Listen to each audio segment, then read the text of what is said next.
Hi YouTube friends, this is episode 10 and it's 5th of February 2017 already. Now this is an old episode that I never got around to completing, so it's got the old intro on it still. First things first, I come across this animated GIF which is quite funny on Twitter account, and I just took a screen grab of it. And now I'm zooming it in so you can see it better on the big screen. It's like aliens on holiday. While one ship destroys the Indian structure behind, they're taking a family snapshot. I thought I'd do an episode on this topic about how UFOs could possibly be visiting Earth, since the universe is so large and the space is vast between the planets and stars. The science teachers were all skeptical that anything could be visiting Earth, alien life. So what is the first theory to look at? I don't know how these skeptics could not even consider this theory, that there's life much older than us that's been travelling the expanse of the universe for a very long time.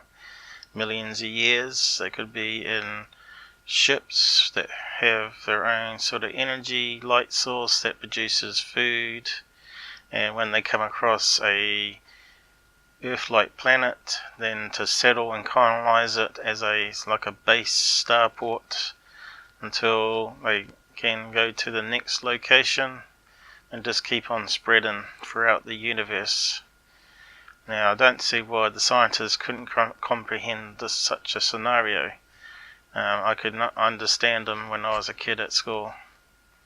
That might explain why we see these cylinder UFO cases with little orbs or spheres being released from within them. Just like the sci-fi movies where a big mothership comes on over and all these little UFOs fly out from the belly of it. Even Lego has cool alien motherships. I didn't have such cool Lego back in my time. It just had blocks and wheels, and that was it. A less realistic theory is they're not aliens at all, but us from the future. It's a theory that's more sci-fi than real science, about travelling back in time. It always brings up these problems that if you travelled back in time and interfered with your parents that you were never born, then you shouldn't exist in that timeline, and stuff like that. The Rendlesham UFO encounter was probably the one that was more time travel UFO concept, where the guy touched it and got a telepathic message and zeros and ones, talking about key location points on Earth. I'll let you read that, but here is a segment of the actual decoded message and what it says. As you can see, they reckon it's from, well, the craft is from 8,100 years in our future.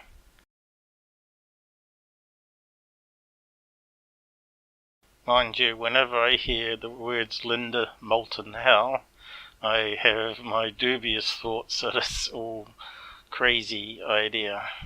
The reason is that she seems to believe anything that anyone tells her.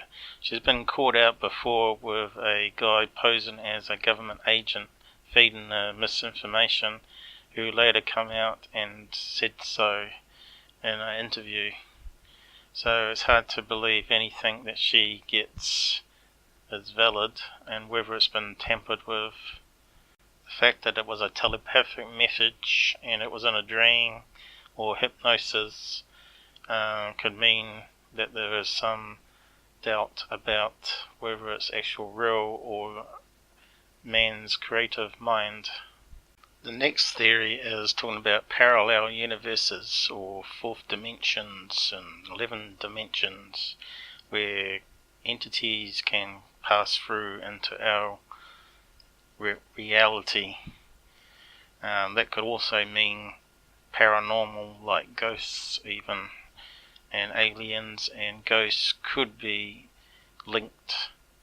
Of course, there are people in MUFON that actually believe that Bigfoots, ghosts and aliens shouldn't be treated as separate when it's all related to UFO incidents and people seeing things pass through solid walls is the same as aliens passing through glass windows.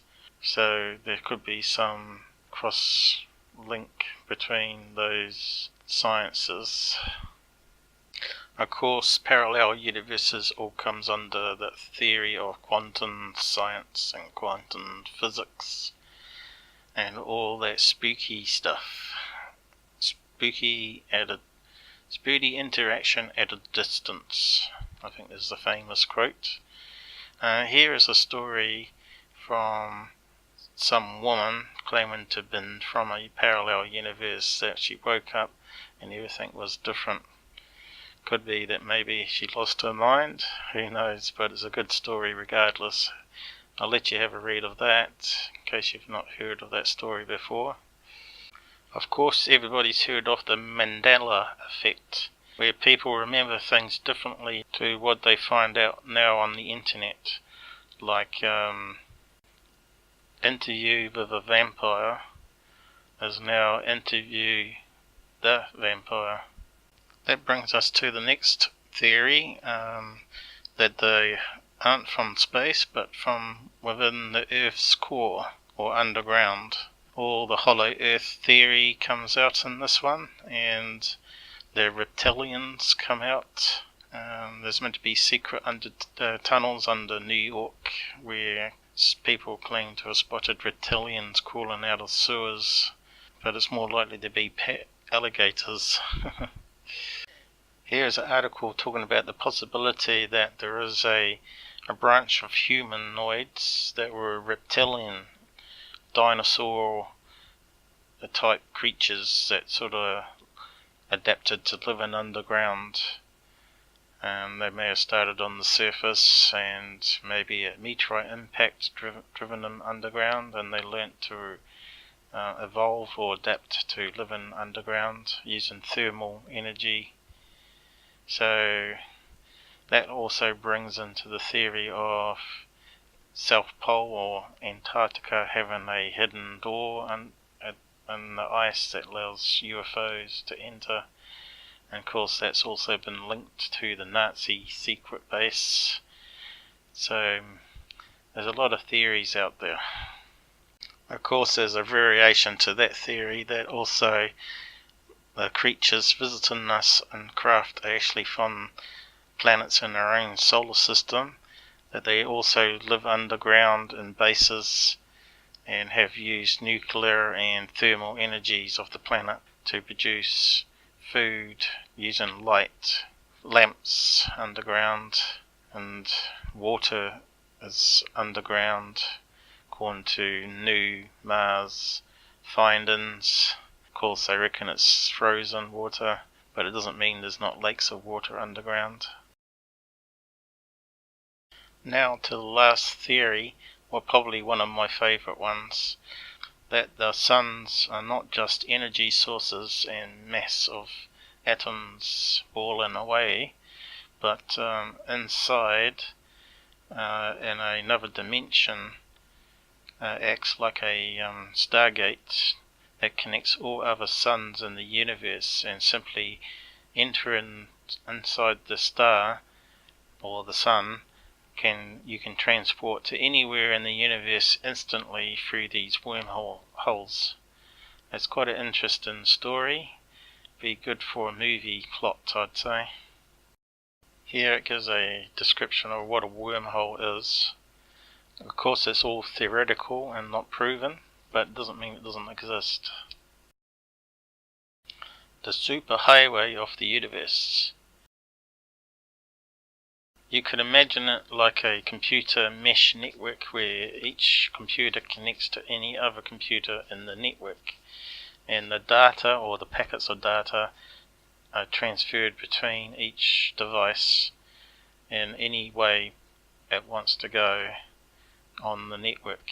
Could this be why a lot of UFO sightings are either the classic saucer shape and the sphere shape, which are probably some of the most strongest designs, to withstand high pressures, and also to cause a universal field around the craft. Some claim to have spotted UFOs around the Sun in these SOHO stereoscopic Sun satellites that keep an eye on the solar flares to give warning of shutting down the satellites and GPS system when a solar flare happens towards Earth. Of course, they talk about the solar flare or EMF burst that the Sun causes could come through the hole in the energy field of the Earth and wipe out the American power grid, overload it. Of course, it could be just camera artifacts where radiation overloads the satellite system and causes a blip on the image. Of course, some of the images look like sci-fi spaceships, like what's that one called, Stargate Universe. And also don't forget about this one of a planet-sized meteorite plowing into the Sun. Here is a small square of the sky which shows millions of galaxies. They look like stars, but they're all galaxies, and each of those galaxies they reckon has like 100 billion stars in them. So that's a lot of travel points if a dimension exists inside the stars that allows craft to transfer to any place in the universe, any galaxy, any star. Of course, they are many light years apart in distances, so it's impossible sized for humans to comprehend, especially if you had to travel to these stars. So a normal light speed craft would still take many years to get to our nearest star. So spaceships need faster than light speed to be able to get there in a reasonable time and back to Earth again. And of course the wormhole theory using the suns is a good one. Solves the problem. How the ships will protect themselves to go into this dimension would be to resonate the atoms of the whole craft and humans inside it, so that the heat energy just simply passes through them and doesn't affect them. Tesla was working on resonance frequencies, and you've probably heard something about sound resonance.